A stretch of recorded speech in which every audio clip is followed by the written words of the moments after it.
Details ಅನ್ನ ಕೊಡಲಿಕ್ಕೆ ನಮ್ಮ ರಿಪೋರ್ಟರ್ ಲಿಂಗೇಶ್ ಈಗ ನಮ್ಮ ಜೊತೆ ನೇರ ಸಂಪರ್ಕದಲ್ಲಿದ್ದಾರೆ. ಲಿಂಗೇಶ್, ಪ್ರಮುಖವಾಗಿ ರಾಹುಲ್ ಗಾಂಧಿಯನ್ನ ಕಣಕ್ಕೆ ಇಳಿಸಲಿಕ್ಕೆ ಪ್ರಯತ್ನಗಳು ನಡೀತಾ ಇರುವಂತದ್ದು, ಹಾಗಾಗಿ ಇವತ್ತು ಸಮಾವೇಶವನ್ನು ಅಲ್ಲಿ ಆಯೋಜನೆ ಮಾಡಲಾಗಿದೆ. ಅಲ್ಲಿಂದನೇ ರಣಕಹಳೆಯನ್ನ ಮೊಳಗಿಸ್ತಾ ಇರುವಂತದ್ದು ಕಾಂಗ್ರೆಸ್. ಸಿದ್ಧತೆಗಳು ಹೇಗಿದೆ, ಜೊತೆಗೆ ಎಷ್ಟು ಗಂಟೆಗೆ ರಾಹುಲ್ ಗಾಂಧಿ ಬರುವಂತಹ ಸಾಧ್ಯತೆ ಇದೆ? ಪ್ರತಿಮಾ, ಏನಂತಂದ್ರೆ ಈ ಹೈದರಾಬಾದ್ ಕರ್ನಾಟಕ ಭಾಗದಲ್ಲಿ ಒಂದು ಬಿಜೆಪಿಗೆ ಸಾಕಷ್ಟು ಹಿನ್ನಡೆ ಆದ ಬಳಿಕ ಏನೊಂದು ಈಶ್ವರ್ ಖಂಡ್ರೆ ಅವರು ಒಂದು ಪ್ರಚಾರದ ಒಂದು ಉಸ್ತುವಾರಿ ವಹಿಸಿಕೊಂಡು ಈ ಒಂದು ಭಾಗದಲ್ಲಿ ಹೆಚ್ಚಿನ ಸಂಖ್ಯೆಯಲ್ಲಿ ವಿಧಾನಸಭಾ ಚುನಾವಣೆ ವೇಳೆ ಕಾಂಗ್ರೆಸ್ ಸೀಟುಗಳನ್ನು ಗೆಲ್ಲಿಸಿಕೊಟ್ಟಿರುವಂತದ್ದು.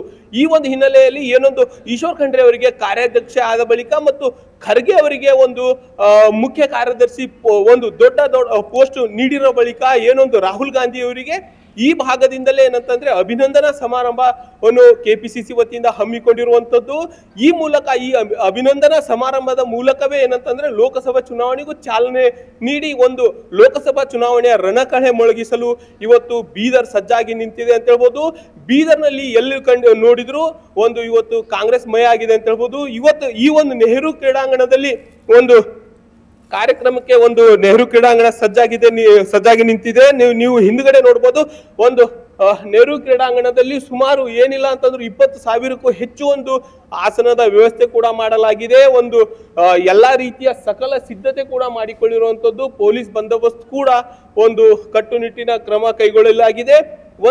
ಏನೊಂದು 12 ಗಂಟೆ ಸುಮಾರಿಗೆ ಏನೊಂದು ಹೈದರಾಬಾದ್ನಿಂದ ರಾಹುಲ್ ಗಾಂಧಿ ಅವರು ಬರಲಿದ್ದಾರೆ.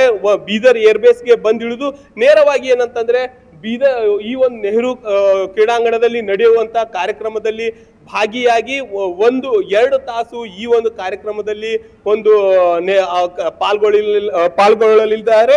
ಈ ಒಂದು ಕಾರ್ಯಕ್ರಮದಲ್ಲಿ ಒಂದು ಜನಧ್ವನಿ ರ್ಯಾಲಿಗೆ ಒಂದು ಚಾಲನೆ ನೀಡಲಿದ್ದಾರೆ. ಈ ಮೂಲಕ ಏನಂದ್ರೆ ಕೆಪಿಸಿಸಿ ವತಿಯಿಂದ ಒಂದು ಅವರಿಗೆ ಅಭಿನಂದನಾ ಸಮಾರಂಭ ಕೂಡ ಹಮ್ಮಿಕೊಳ್ಳಲಾಗುತ್ತೆ. ಅಭಿನಂದನಾ ಸಮಾರಂಭ ಬಳಿಕ ಏನೊಂದು ಲೋಕಸಭಾ ಚುನಾವಣೆಯ ಒಂದು ರಣಕಹಳೆ ಮೊಳಗಿಸಲಿದ್ದಾರೆ ರಾಹುಲ್ ಗಾಂಧಿ. ಒಂದು ಗಡಿ ಜಿಲ್ಲೆ ಬೀದರ್ ಜಿಲ್ಲೆ ಒಂದು ಕಿರೀಟ ಇದು ಕರ್ನಾಟಕದ ಕಿರೀಟ ಆಗಿರುವ ಬೀದರ್ನಿಂದ ಒಂದು ರಣಕಹಳೆ ಮೊಳಗಿಸಲಿದ್ದಾರೆ. ಈ ಎಲ್ಲಾ ನಡುವೆ ಎಲ್ಲೋ ಒಂದ್ ಕಡೆ ರಾಹುಲ್ ಗಾಂಧಿ ಅವರು ಬೀದರ್ನಿಂದಲೇ ಏನಂತಂದ್ರೆ ಸ್ಪರ್ಧೆ ಮಾಡುತ್ತಾರಾ ಎಂಬ ಪ್ರಶ್ನೆ ಕೂಡ ಈಗ ಕೇಳಿ ಬರ್ತಾ ಇರುವಂತದ್ದು. ಕ್ಯಾಮ್ರಾಮ್ಯಾನ್ ಹನುಮಂತ್ ಜೊತೆ ಲಿಂಗೇಶ್ ಮರ್ಕಲೆ, ಸುವರ್ಣ ನ್ಯೂಸ್, ಬೀದರ್.